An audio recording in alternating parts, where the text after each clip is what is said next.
नमस्कार सभी को, मैं नील बेनीवाल अवर्स एजुकेशन के इस प्लेटफॉर्म पे आपका स्वागत करता हूं। जो हमारी सीरीज चल रही है प्रीवियस ईयर क्वेश्चन की, जो यानी कि 2021 में क्वेश्चन पूछे गए हैं, उसको हम आगे कंटिन्यू कर रहे हैं। और आज हमारी कौन सी क्लास रहेगी? तो हरियाणा जीके की क्लास रहेगी। तो हरियाणा जीके की अब तक जितनी भी क्लास हुई है सभी की प्ले लिस्ट बनी हुई है, आप जाकर वो जरूर देखें। वहां से आपके काफी सारे क्वेश्चन जो कवर हो जाएंगे।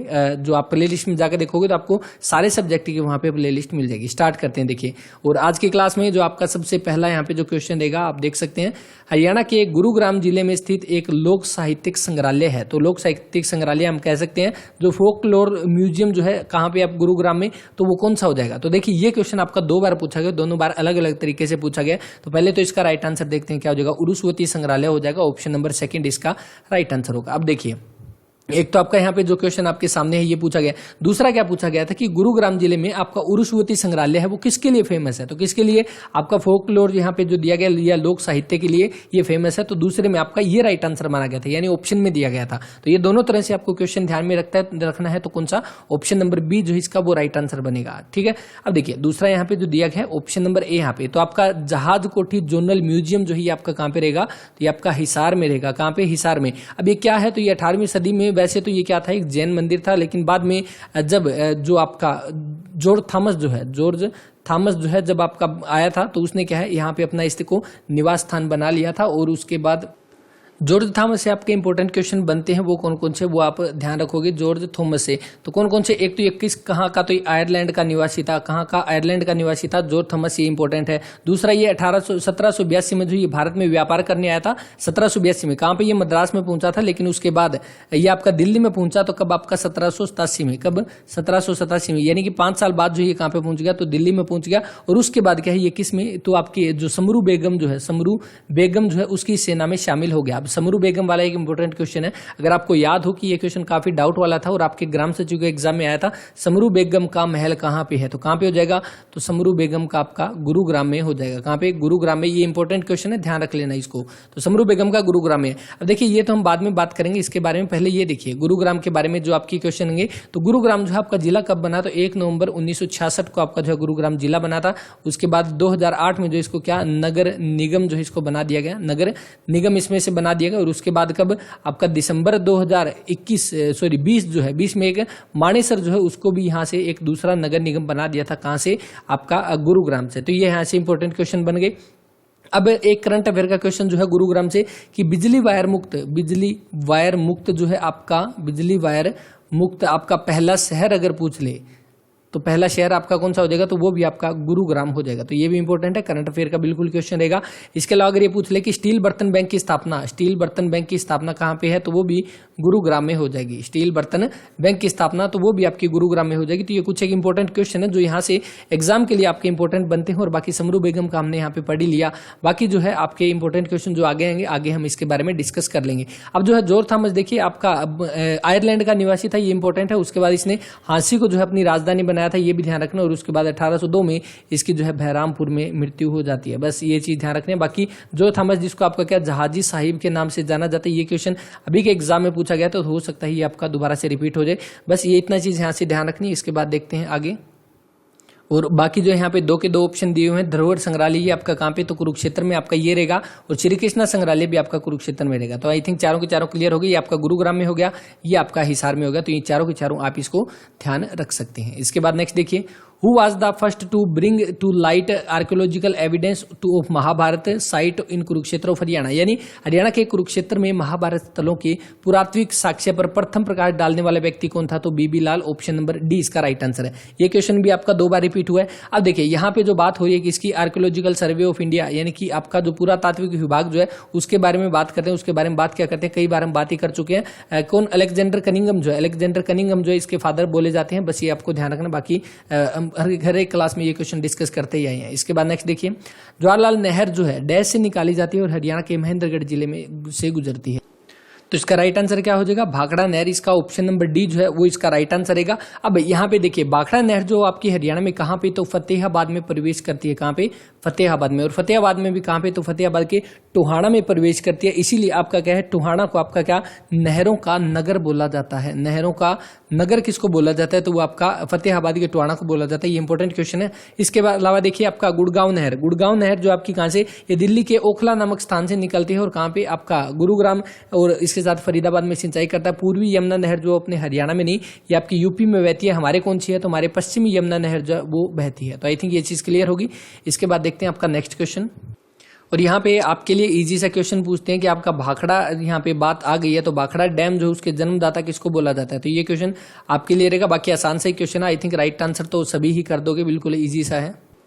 नेक्स्ट यहाँ पे कि केएमपी एक्सप्रेस जो है किसके लिए है, यानी केएमपी की आपकी फुल फॉर्म पूछी गई है, तो कौन सा हो जाएगा। ये तो वैसे ही काफी पुराने टाइम से चलता रहा है, तो कौन सा, कुंडली मानेसर पलवल जो है ऑप्शन नंबर डी इसका राइट आंसर होगा। अब देखिए एक तो आपका केएमपी हो जाएगा, एक आपका कौन सा केजीपी हो जाएगा। तो केएमपी जो है इसको हमारा कौन सा, पश्चिमी परिधीय एक्सप्रेस वे बोला जाता है, और ये हमारा कौन सा हो जाएगा, तो पूर्वी। किस तरह से होता है, देखिए जिनको थोड़ा सा भी ध्यान नहीं है, बिल्कुल एक सिंपल सा एक मैप टाइप से बना लेते हैं। देखिए बिल्कुल, ये मेरे को बनाना तो नहीं आता लेकिन फिर भी इसको बना लेते हैं। ये हमारा हरियाणा हो गया, और हरियाणा में क्या है, यहाँ पे इस साइड ऐसे ऐसे, इस साइड से यहाँ पे आपका दिल्ली हो जाएगा। दिल्ली जो कैपिटल जो हो जाएगी हमारी राष्ट्रीय राजधानी। तो यहाँ पे देखिए जो आपका ये केएमपी जो है, यानी कि यहाँ पे आपका सोनीपत पड़ेगा, और यहाँ पे आपका गुरुग्राम हो जाएगा, यहाँ पे आपका इस साइड में पलवल हो जाएगा। यानी कि इस साइड से, यानी पश्चिमी साइड से दिल्ली को आपका ट्रैफिक से बचाने के लिए जो इस साइड से एक एक्सप्रेस वे निकाला गया, वो हमारा केएमपी हो जाएगा। और वहीं दूसरी ओर आपका जो है यूपी की तरफ से आपका निकाला जाता है जो हमारा केजीपी, यानी यहाँ पे गाजियाबाद हो जाएगा, तो वो आपका केजीपी हो जाएगा। तो आई थिंक ये चीज यहां से थोड़ी सी क्लियर होगी, बाकी आराम से इनको डिस्कस भी करेंगे।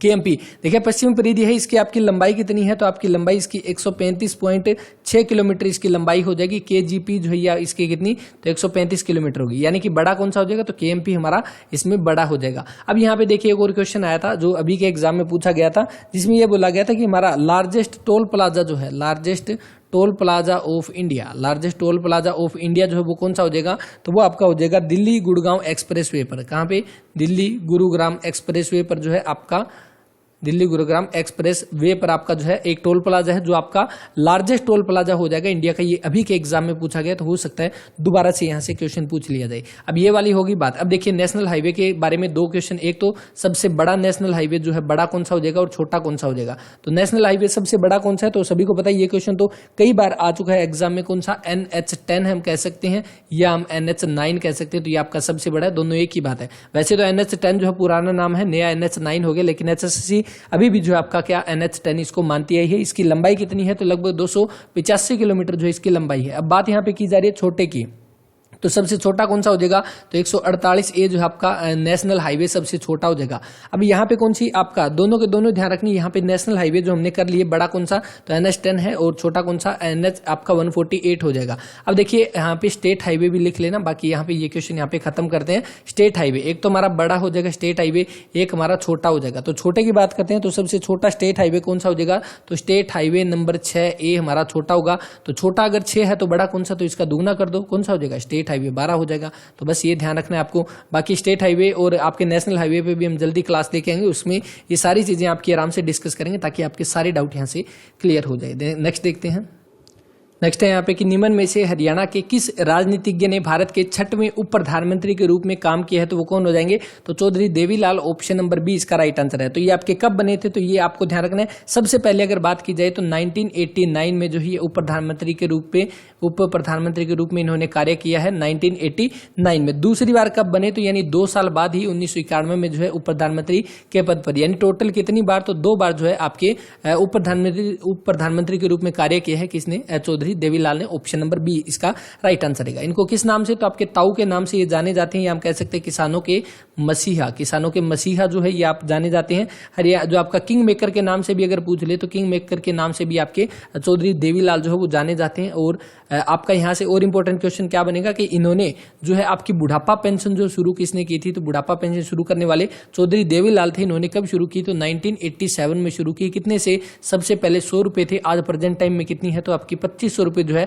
बुढ़ापा पेंशन रहेगी प्रेजेंट टाइम में। ध्यान रखना ये वाला क्वेश्चन करंट अफेयर का भी बन सकता है। अब बुढ़ापा पेंशन आपकी 1987 में, इसी के अगले साल 1988 में जो है इन्होंने क्या किया था, तो आपका कृषि ऋण जो है या कह सकते हैं किसानों का ऋण जो है वो माफ किया था। तो ये सारा सीक्वेंस में देखिए दोबारा से 1987 में बुढ़ापा पेंशन स्टार्ट की थी, उसके बाद अगले ही साल कृषि ऋण माफ किया था, अगले ही साल उप प्रधानमंत्री के रूप में कार्य किया था और उससे 2 साल बाद दोबारा से उप प्रधानमंत्री के रूप में कार्य किया था। तो आई थिंक ये चीज इतनी आपको याद होगी यहाँ से। अब देखिए क्योंकि इन्होंने किसानों के लिए काफी ज्यादा संघर्ष किया था, इसीलिए आपको ध्यान रखना है कि इनकी जो समाधि जो है वो आपकी कहां पे रहेगी, तो आपकी दिल्ली में रहेगी। कहां पे? दिल्ली में। और दिल्ली में इनकी समाधि जो है उसका नाम क्या है, जैसे कि मैंने आपको बताया क्योंकि इन्होंने किसानों के लिए, किसानों के मसीहा बोला जाता है क्योंकि किसानों के लिए उन्होंने बहुत ज्यादा संघर्ष किया था, तो इसलिए संघर्ष घाट जो है इनकी समाधि स्थल का नाम हो जाएगा, जो कि आपकी दिल्ली में रहेगी। तो ये सारे के सारे इंपॉर्टेंट क्वेश्चन यहां से बनते हैं। इनके नाम से एक यूनिवर्सिटी भी है, कौन सी? चौधरी देवीलाल यूनिवर्सिटी, शॉर्ट में लिख रहा हूँ CDLU, चौधरी देवीलाल यूनिवर्सिटी कहाँ पे पड़ती है, तो ये आपकी सिरसा में रहेगी। और इसकी स्थापना कब हुई? 2003 में जो आपकी CDLU जो है ये बनाई गई थी। और इसके अभी प्रेजेंट टाइम में वाइस चांसलर कौन हो जाएंगे, तो प्रोफेसर अजमेर सिंह मलिक हो जाएंगे। प्रोफेसर अजमेर सिंह मलिक जो है अभी प्रेजेंट टाइम में इसके जो है वाइस चांसलर हो जाएंगे। तो ये भी आपका इंपॉर्टेंट क्वेश्चन यहाँ पे बनता है। दूसरा आपका कौन सा बनेगा, तो आपका चौधरी जो आपका देवीलाल पुरस्कार जो है राज्य का सबसे बड़ा कृषि पुरस्कार, सबसे बड़ा कृषि पुरस्कार अगर पूछ ले राज्य का, तो कृषि पुरस्कार आपका कौन सा हो जाएगा, तो ताऊ देवीलाल पुरस्कार हो जाएगा। ये भी इंपॉर्टेंट क्वेश्चन है। ये सारे के सारे जितने भी करवाए हैं सारे के सारे आपके एग्जाम के पॉइंट ऑफ व्यू से काफी इंपॉर्टेंट है। और एक आपका स्टेडियम से जुड़ा हुआ भी क्वेश्चन आता है, इसको थोड़ा सा ऊपर करते हैं। देखिए आपका कौन सा, जो आपका ताऊ देवीलाल स्टेडियम है, हम कह सकते हैं चौधरी देवीलाल स्टेडियम जो वो आपका कहां पे रहेगा, तो देवीलाल स्टेडियम आपके 2 है, कौन से? एक तो आपका कहां पे गुरुग्राम में हो जाएगा और दूसरा आपका कहां पे, तो पंचकुला में हो जाएगा। अब दोनों में डिफरेंस क्या है, अगर आपसे ये पूछ ले डायरेक्ट कि चौधरी देवीलाल स्टेडियम कहां पे है, तो आपका गुरुग्राम में हो जाएगा। अगर ये पूछ ले चौधरी देवीलाल क्रिकेट स्टेडियम कहां पे है, तो क्रिकेट स्टेडियम आ जाएगा, तब आपका पंचकुला जो है इसका राइट आंसर हो जाएगा। दोनों में आपको ध्यान रखना है। तो ये सारे के सारे आप यहाँ से क्वेश्चन नोट कर सकते हो, एग्जाम के पॉइंट ऑफ व्यू से काफी इंपॉर्टेंट रहने वाले हैं। नेक्स्ट देखिए, हरियाणा में जो आपका संगमरमर कहाँ पे पाया जाता है, तो आपका कहां पे हो जाएगा, तो आपका महेंद्रगढ़, ऑप्शन नंबर सी इसका राइट आंसर है। महेंद्रगढ़ जिसको आपका क्या, खनिजों की नगरी जो है आपका बोला जाता है महेंद्रगढ़ को। अब यहाँ पे आपके कौन कौन से क्वेश्चन पूछे गए थे, एक तो आपका यहाँ पे संगमरमर का हो गया, दूसरा आपका कौन सा एस्बेस्टस का आपका एग्जाम में क्वेश्चन पूछा गया था कि एस्बेस्टस सबसे ज्यादा कहाँ पे, तो ये भी आपका महेंद्रगढ़ में पाया जाता है। तीसरा आपका कौन सा था, तो आपका मैग्नीज का आपका क्वेश्चन पूछा गया था, मैग्नीज सबसे ज्यादा कहाँ पे, तो ये भी आपके महेंद्रगढ़ में पाया जाता है। तो ये सारे के सारे क्वेश्चन इंपॉर्टेंट है, अभी के लेटेस्ट के एग्जाम में ये इतने सारे यहाँ से पूछे गए हैं। अब यहाँ पे देखिए महेंद्रगढ़ की अगर हम बात करें तो महेंद्रगढ़ का आपका मुख्यालय कहां पे हो जाएगा, तो मुख्यालय आपका रहेगा कहां पे, नारनौल में। कहां पे, नारनौल में। नारनौल आपका कौन सा, बीरबल की नगरी हम कह सकते हैं नारनौल को। और हम कौन सा आपका बीरबल का छत्ता या कौन सा कह सकते हैं, राय मुकुंद दास का छत्ता, मुकुंद दास का छत्ता भी आपका कौन सा हो जाएगा। तो ये दोनों के दोनों आपके कहां पे, नारनौल में होंगे, महेंद्रगढ़ के नारनौल में। तो ये इंपॉर्टेंट है। अब यहां पे देखिए आपका कौन सा बनेगा कि महेंद्रगढ़ आपका सबसे ज्यादा एनएच गुजरने वाला नेशनल हाईवे जिसमें से गुजरते हैं वो आपका कौन सा हो जाएगा। यहाँ पे पूरा नहीं लिख रहा, आप लिख लेना। सबसे ज्यादा नेशनल हाईवे कहां से गुजरते हैं, अंबाला से गुजरते हैं। और ऐसा हमारा जो डिस्ट्रिक्ट कह सकते हैं, ऐसी डिस्ट्रिक्ट जहां से आपका एक भी नेशनल हाईवे नहीं गुजरता, तो वो आपका कौन सा हो जाएगा, महेंद्रगढ़ हो जाएगा, जो कि यहाँ पे क्वेश्चन में पूछा गया। तो ये सारा यहाँ से ध्यान रखना है। महेंद्रगढ़ आपका कब बना, तो 1 नवंबर आपका 1966 को जब हरियाणा बना, जो 7 जिले थे उनमें से एक महेंद्रगढ़ भी आपका यहाँ पे था। तो ये ध्यान रखना है। महेंद्रगढ़ जो आपका किस मंडल में आता है, तो ये आपका गुरुग्राम मंडल में आता है। गुरुग्राम में आपके कौन कौन से, यहाँ पे तीनों के तीनों दिए। गुरुग्राम मंडल में आपका गुरुग्राम आता है, महेंद्रगढ़ आता है और रेवाड़ी आता है। ये तीनों के तीनों आपके किसमें, तो गुरुग्राम मंडल में आते हैं। करनाल जो है, करनाल आपका कौन सा मंडल हो जाएगा, वैसे तो करनाल आपका कब 2017 में जो इसका बनाया गया था मंडल।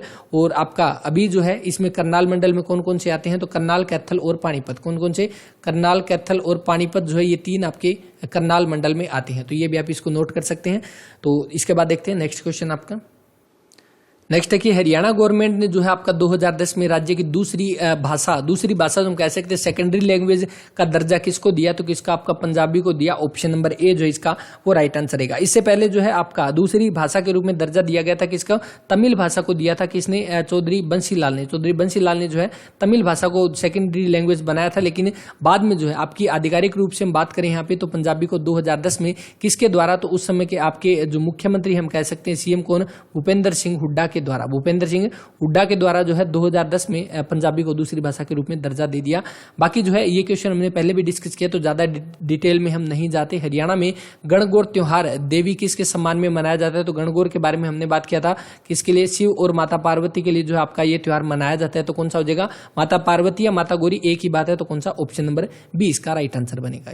नेक्स्ट देखिए यहाँ पे क्वेश्चन दिया गया है कि सच्चर फार्मूला के अनुसार जो है हरियाणा राज्य को कितने भागों में विभाजित किया गया था। तो सच्चर फार्मूला की यहाँ पे बात हो रही है, जब आपका भारत आजाद हुआ यानी कि 15 अगस्त 1947 को, उसके बाद क्या है यहाँ पे, क्योंकि हरियाणा जो है पंजाब का हिस्सा हुआ करता था, तो यहाँ पे भाषा के आधार पर जो है कुछ विवाद होने लगे और जो हिंदी भाषा वाले चाहते थे कि हरियाणा अलग राज्य बने। तो इसके बाद क्या है, एक क्वेश्चन यहाँ पे आता है जिसमें ये पूछा जाता है कि सबसे पहले जो पंजाबी सूबे जो है, पंजाबी सूबे की मांग किसके द्वारा उठाई गई, तो ये आपकी किसकी, मास्टर तारा सिंह के द्वारा जो है ये आवाज उठाई गई। और कब की बात है, तो 1948 की बात है। और उस समय जब आपका ये, जब 1948 के टाइम की बात कर रहा हूं, इस समय आपके यहाँ के सीएम यानी पंजाब के हम कह सकते हैं, क्योंकि हरियाणा पंजाब एक था, तो आपका सीएम कौन थे, तो आपके भीमसेन सच्चर यहाँ के सीएम थे, भीमसेन सच्चर। और इन्होंने जो है इस विवाद को सुलझाने के लिए एक फॉर्मूला बनाया जिसको इनके नाम पर क्या, सच्चर फार्मूला के नाम से जाना जाता है। और सच्चर फार्मूला आपका कब लागू हुआ, ये क्वेश्चन एग्जाम में आया हुआ है 1 अक्टूबर 1949 को। कलर के एग्जाम में भी आया था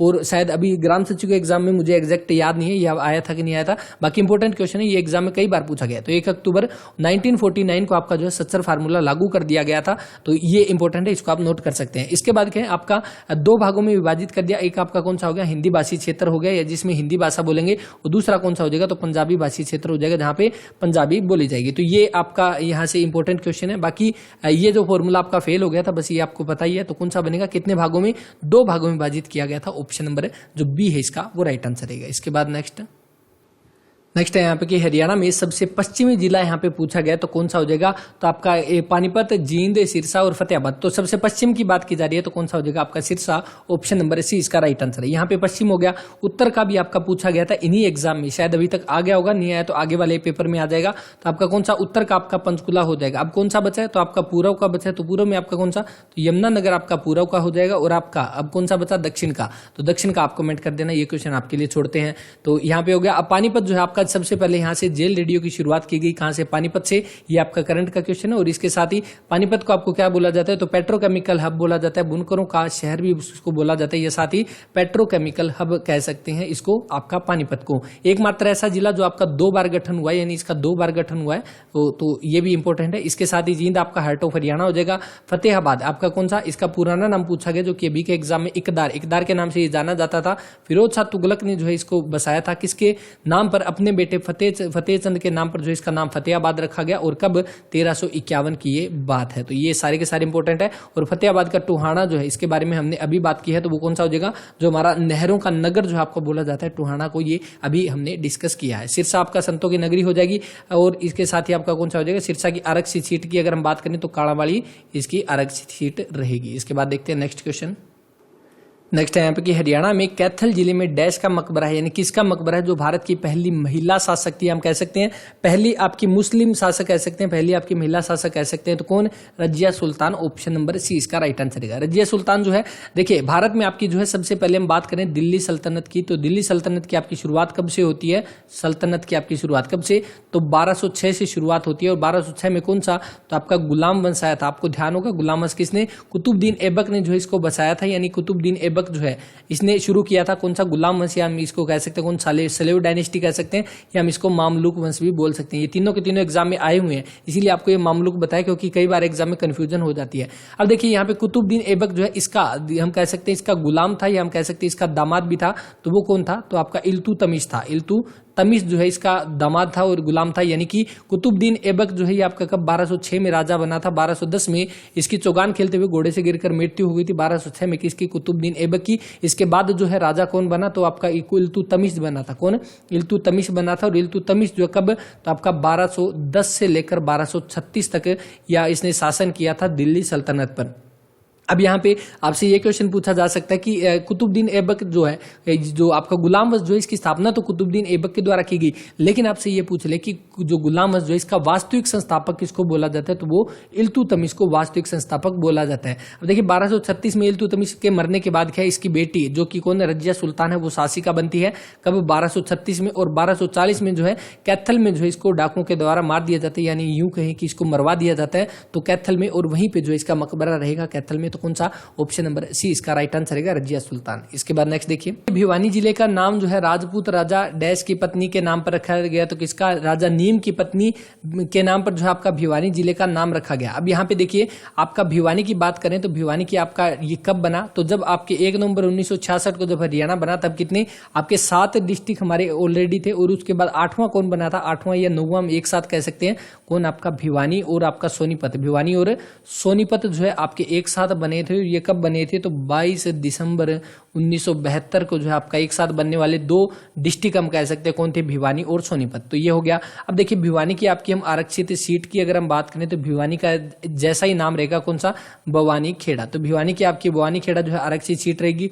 और यहाँ पे क्या है, तो आपका CBLU चौधरी बंसीलाल यूनिवर्सिटी जो है उसके बारे में भी आपको ध्यान रखना, ये भी आपकी कहाँ पे, भिवानी में पड़ेगी। क्यों पड़ेगी, क्योंकि चौधरी बंसीलाल जो है, जिनको हरियाणा के आपके आधुनिक हरियाणा के निर्माता बोला जाता है, हरियाणा के लौह पुरुष के नाम से जाना जाता है, तो उनका आपका जो है कौन सा, आपका भिवानी से वो संबंधित है। कहां से, भिवानी से, भिवानी के गोलागढ़ के रहने वाले, भिवानी के गोलागढ़ के रहने वाले चौधरी बंसीलाल, जो कि हरियाणा के कितनी बार, तो 3 बार आपके CM बने हैं, 3 बार मुख्यमंत्री के पद पर इन्होंने काम किया है। तो इसीलिए इनके नाम पर ही कौन सा, तो चौधरी बंसीलाल CBLU जो है आपकी यूनिवर्सिटी भी आपकी कहां पे रहेगी, तो भिवानी में। इसकी स्थापना कब हुई, तो 2014 में जो CBLU जो है इसकी स्थापना हुई थी। तो ये ध्यान रखना, ये आपका इंपॉर्टेंट क्वेश्चन है। इसके अलावा भिवानी बॉक्सिंग क्लब जो है ये भी आपका कहां पे, भिवानी में पड़ेगा। भिवानी को आपका छोटी काशी मंदिरों की अधिकता के कारण जो इसको बोला जाता है, बाकी मिनी क्यूबा के नाम से भी जाता है। इसके अलावा आपका कौन सा, एक आपकी भिवानी टेक्सटाइल मिल, उसके बारे में देखते हैं, उसके बाद नेक्स्ट क्वेश्चन पे चलते हैं। भिवानी टेक्सटाइल मिल जो है उसका आपका क्वेश्चन पूछा गया था, इसकी स्थापना कब हुई, तो 1937 में जो है भिवानी टेक्सटाइल मिल की स्थापना की गई है। या हम क्या,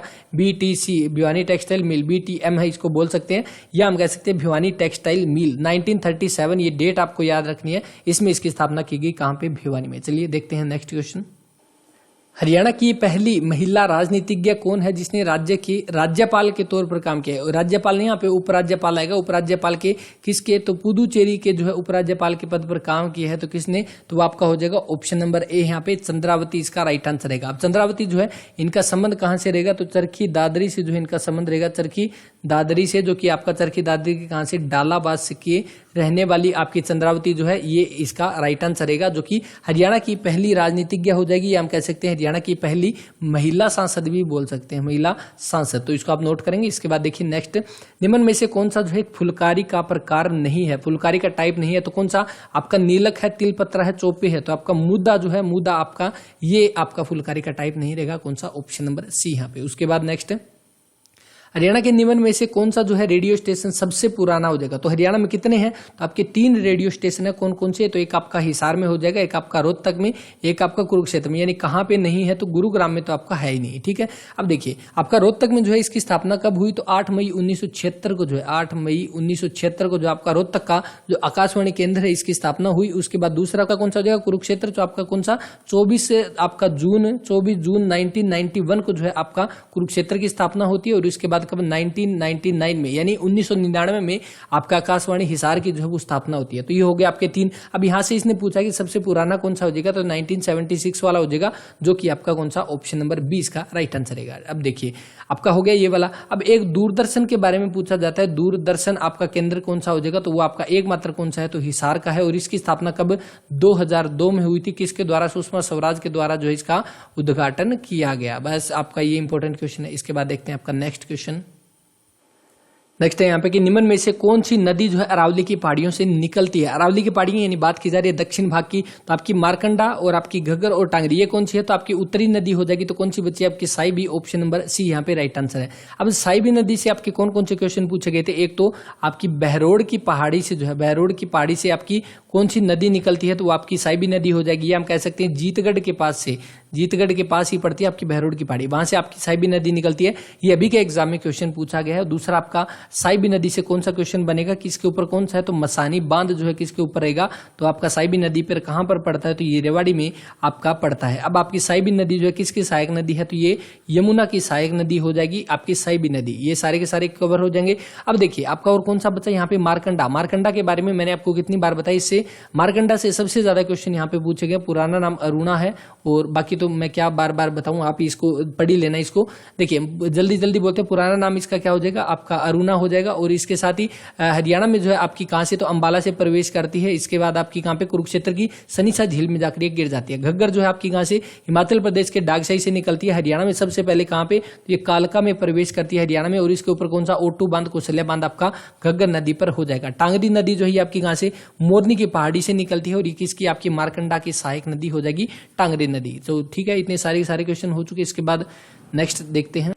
नेक्स्ट है यहाँ पे कि हरियाणा के यमुनानगर को क्या कहा जाता है, तो यमुनानगर आपका क्या, तो कागज का शहर, पेपर सिटी के नाम से जाना जाता है। वैसे तो कई बार क्वेश्चन आ लिया, लेकिन जल्दी जल्दी से इस क्वेश्चन के बारे में देखते हैं। यमुनानगर पुराना नाम क्या, तो अब्दुल्लापुर के नाम से पुराना नाम हो जाएगा इसका। और क्या हो जाएगा, तो यमुनानगर आपका किस मंडल में आता है, तो ये आपका किस में, तो अंबाला मंडल में आता है। अब अंबाला मंडल में आपके कौन कौन से आते हैं, तो एक आपका कुरुक्षेत्र हो जाएगा, एक आपका कौन सा, पंचकुला, अंबाला और यमुनानगर, ये 3 हो जाएंगे आपके। यानी कि टोटल कितने हैं, तो आपके अंबाला में 4 हो जाएंगे आपके, कुरुक्षेत्र, पंचकुला, अंबाला और यमुनानगर। यमुनानगर एकमात्र ऐसा जिला हम कह सकते हैं जिसकी 3 राज्य से इसकी सीमा लगती है। कौन कौन से हो जाएंगे, तो एक आपका हिमाचल प्रदेश, दूसरा आपका उत्तराखंड, तीसरा आपका उत्तर प्रदेश से इसकी सीमा लगती है।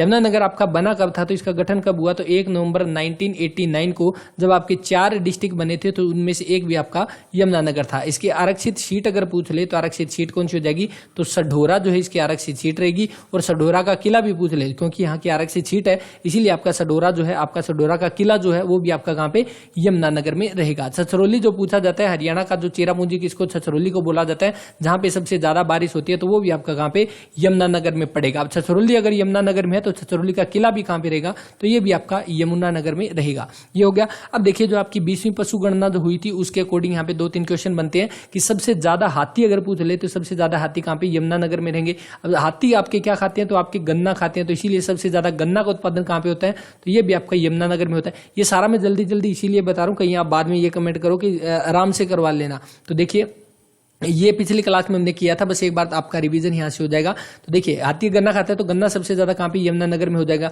इसी के साथ हाथी पुनर्वास केंद्र, जो हाथी पुनर्वास केंद्र या प्रजनन केंद्र कह सकते हैं, तो ये भी आपका कहां पे, तो यमुनानगर में हो जाएगा। अब आपका देखिए एक यमुना नदी से यहाँ पे क्वेश्चन बनता है कि यमुना नदी से, कि आपका यमुना नदी हरियाणा में कहां पे प्रवेश करती है, तो कलेसर के पास से, कलेसर जो आपका राष्ट्रीय उद्यान जो है उसके पास से आपकी प्रवेश करती है यमुना नदी। और इसी यमुना नदी के ऊपर आपका कौन सा है, तो हथनी कुंड बांध, जो हथनी बैराज कह सकते हैं, या हथनी कुंड बांध आपका यमुना नदी में हो जाएगा। बस ये चीज ध्यान रखनी है। और आपका ये हथनी कुंड ये कब शुरू हुआ, तो 1999 में शुरू हुआ। किसको इसने रिप्लेस किया, तो ताजे वाला बिराज को इसने रिप्लेस किया। अब ये वो वाले क्वेश्चन है जो कि कितनी बार हमने डिस्कस किए हैं, हर बार ये क्वेश्चन रिपीट में आते हैं, इसीलिए मैंने आपको जल्दी जल्दी करवाए हैं। आई थिंक ये चीज सारी की सारी आपने पहले ही नोट कर रखी होगी, तो बार बार ये चीजें नोट करने की जरूरत नहीं है। ठीक है, अब देखिए यहाँ पे कौन सा आपका कपड़ा का शहर, हमारी कौन सी टेक्सटाइल सिटी हम कह सकते हैं, तो भिवानी टेक्सटाइल मिल जो आपकी कौन सी हो जाएगी, तो ये आपके 1937 में भिवानी में बनी थी। हमने अभी इसके बारे में डिस्कस किया है।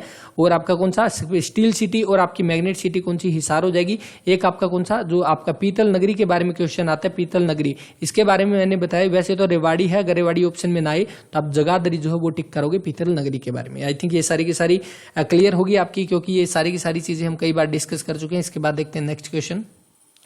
1966 में पंजाब पुनर्गठन अधिनियम ने जो है पंजाब का विभाजन किया और क्षेत्र को तत्समय केंद्र शासित प्रदेश को स्थानांतरित कर दिया। यानी कि आपका 1966 में पंजाब पुनर्गठन अधिनियम जो पारित किया गया, उसके बाद पंजाब का विभाजन किया और जो क्षेत्र था उसको केंद्र शासित प्रदेश को दे दिया। यानी केंद्र शासित प्रदेश किसको, तो हिमाचल प्रदेश को। ऑप्शन नंबर ए इसका राइट आंसर रहेगा, ध्यान रखना ये वाला क्वेश्चन है। इसके बाद नेक्स्ट देखिए सुखना झील जो है आपका शिवालिक की पर्वत की तलहटी पर है। यहाँ पर आपको क्या बताना है, 3 आपको स्टेटमेंट दी हुई है और आपको ये बताना है कि इनमें से कौन सा सही है कौन सा गलत है। तो सुखना झील आपकी शिवालिक की तलहटी पर, सुखना झील आपकी कहाँ पे, तो चंडीगढ़ में पड़ती है, तो बिल्कुल सही है, आपका जो है शिवालिक पर्वत की तलहटी में पड़ेगी। नेक्स्ट देखिए एपी शर्मा जो है इसके मुख्य अभियंता, या हम कह सकते हैं चीफ इंजीनियर, तो आपके इसके कौन थे, तो आपके पीएल वर्मा थे, ना कि एपी शर्मा थे। एपी शर्मा नहीं, यहाँ पे पीएल वर्मा हो जाएंगे, तो ये आप इसको नोट कर सकते हैं। ये क्वेश्चन 2-3 बार पूछा गया।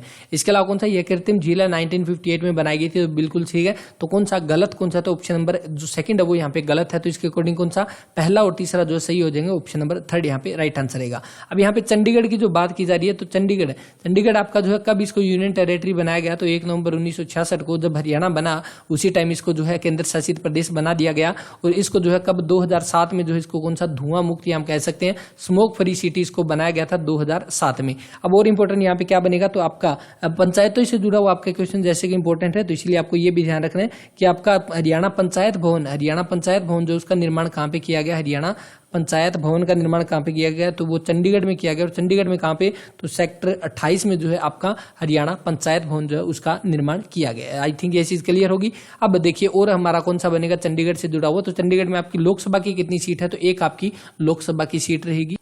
चंडीगढ़ का आपका जो पूछ ले आपका स्मारक चिन्ह या कह सकते हैं सिंबल कह सकते हैं, तो स्मारक चिन्ह आपका कौन सा हो जाएगा, ओपन हैंड मोन्यूमेंट हो जाएगा, या हम कह सकते हैं खुला हाथ स्मारक आपका चंडीगढ़ करेगा। एक इंपॉर्टेंट क्वेश्चन और है कि अगर आपसे पूछ ले कि इसका राजकीय पशु कौन सा है, तो राजकीय पशु कौन सा हो जाएगा, तो आपका भारतीय ग्रे नेवला जो है आपका चंडीगढ़ का राजकीय पशु हो जाएगा। आई थिंक ये सारे के सारे क्वेश्चन आपने किए होंगे पहले भी। अब देखिए आपका चंडीगढ़ जो है ये किसके अंडर आता है इसका प्रशासन, तो आपके पंजाब के गवर्नर के अंडर जो है आपका चंडीगढ़ का प्रशासन आता है। और अभी प्रेजेंट टाइम में पंजाब के गवर्नर कौन है, तो वीपी सिंह बदनौर जो है अभी प्रेजेंट टाइम में पंजाब के गवर्नर है, और इसी के अंडर में आपका चंडीगढ़ का जो है प्रशासन आता है। तो कौन सा यहाँ पे बनेगा, ऑप्शन नंबर सी इसका राइट आंसर है। इसके बाद देखते हैं नेक्स्ट है यहाँ पे कि 2011 की जनगणना के अनुसार हरियाणा में कितने गांव है, तो कितने 6841 है। ये तो काफी पुराना डाटा हो गया जो कि अभी भी HSSC रिपीट करिए 2011 का, तो इसके अकॉर्डिंग कौन सा, ऑप्शन नंबर डी इसका राइट आंसर बनेगा। आई थिंक ये क्वेश्चन तो आपको याद भी होगा।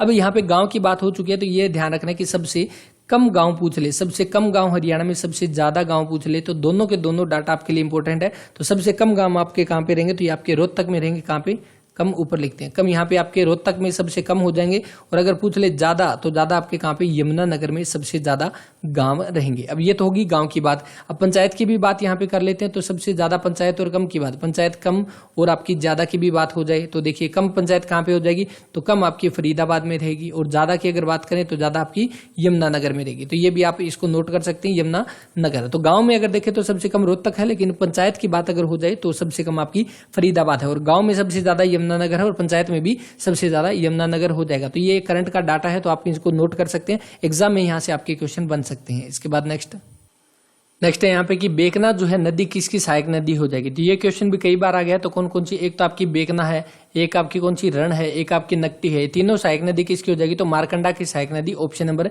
डी जो है इसका वो राइट आंसर रहेगा। ध्यान रखना ये तीनों के तीनों यहाँ से एग्जाम में क्वेश्चन बन सकता है। इसके अलावा टांगरी जो किसकी आपकी मारकंडा की सहायक नदी हो जाएगी, कौन सी, टांगरी मारकंडा की सहायक नदी है। इसका मैंने आपको बताया था किस नाम से, आप सीमेंट से याद रख सकते हो, जैसे टै से टांगरी, मैं से मारकंडा, से सरस्वती। तो आपका टांगरी किसकी है, तो मारकंडा की सहायक नदी है, मारकंडा किसकी, सरस्वती की सहायक नदी हो जाएगी। इस तरह से इसको याद रख सकते हैं। ये सारी की सारी क्लियर है। अब देखिए यहाँ पे जाते जाते हम बात करते हैं कुछ एक और इंपॉर्टेंट करंट अफेयर की, हम बात करते हैं अलग फैक्ट की। यहाँ पे देखिए हम बात करते हैं वाइस चांसलर की, यहाँ पे बात करते हैं सभी के जितनी भी यूनिवर्सिटी है। सबसे पहले कौन सी, केयूके यूनिवर्सिटी की बात करते हैं। केयूके यूनिवर्सिटी कहाँ पे, कुरुक्षेत्र में है। इसके जो है वाइस चांसलर कौन हो जाएंगे, तो प्रोफेसर सोमनाथ सचदेवा जो है आपके सचदेवा। इस तरह से हम हर रोज जो है एक आधा छोटा छोटा टॉपिक कवर करते चलेंगे साथ साथ में, ताकि यहाँ से एग्जाम के जो आपके पेपर के साथ साथ आपके थोड़े बहुत और भी क्वेश्चन यहाँ से कवर हो जाए।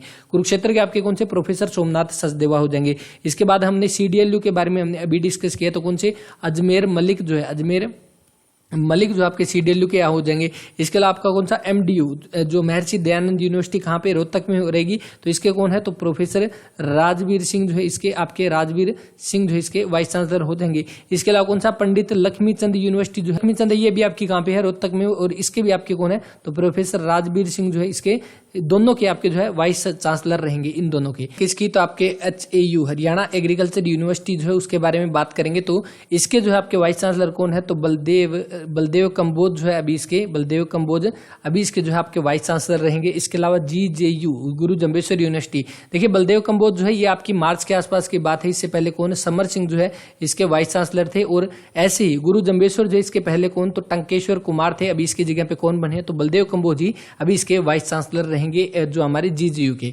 और इसके साथ ही आपकी और कौन सी बचेगी यहाँ पे, और CBLU की बात करते हैं, जो चौधरी बंसीलाल यूनिवर्सिटी के बारे में हमने डिस्कस किया था। तो इसके कौन, प्रोफेसर राजकुमार जो है इसके वाइस चांसलर रहेंगे। तो हो सकता है आपका यहाँ से क्वेश्चन बन जाए, हो सकता है ना बने, लेकिन अपना काम क्या है, अपना काम है यहाँ से जितने क्वेश्चन बनते हैं वो सारे कवर करने। तो इस तरह से हमारे क्लास के लास्ट में जो है थोड़े बहुत करंट अफेयर के भी क्वेश्चन करेंगे, ताकि साथ साथ में आपके एग्जाम के साथ साथ में आपके करंट अफेयर के क्वेश्चन कवर होते रहें। तो इस क्लास के बारे में अपना रिव्यू जरूर दें, क्लास कैसी लगी। और इस क्लास में इतना ही, मिलते हैं नेक्स्ट क्लास में। और इसके साथ ही पीडीएफ के बारे में मैं आपको बता देता हूँ, कल तक जो है, कल शाम तक जो है आपकी सारी की सारी जितने भी एग्जाम की पीडीएफ हो वो टेलीग्राम पे अवेलेबल हो जाएगी। तो आप जाकर वहां से पीडीएफ डाउनलोड कर सकते हैं, लिंक डिस्क्रिप्शन में रहेगा, या अवर्स एजुकेशन के नाम से आप सर्च कर सकते हैं। तो इस वीडियो में इतना ही, मिलते हैं नेक्स्ट वीडियो में। तब तक के लिए अपना ख्याल रखें, पढ़ते रहें। जय हिंद, जय भारत।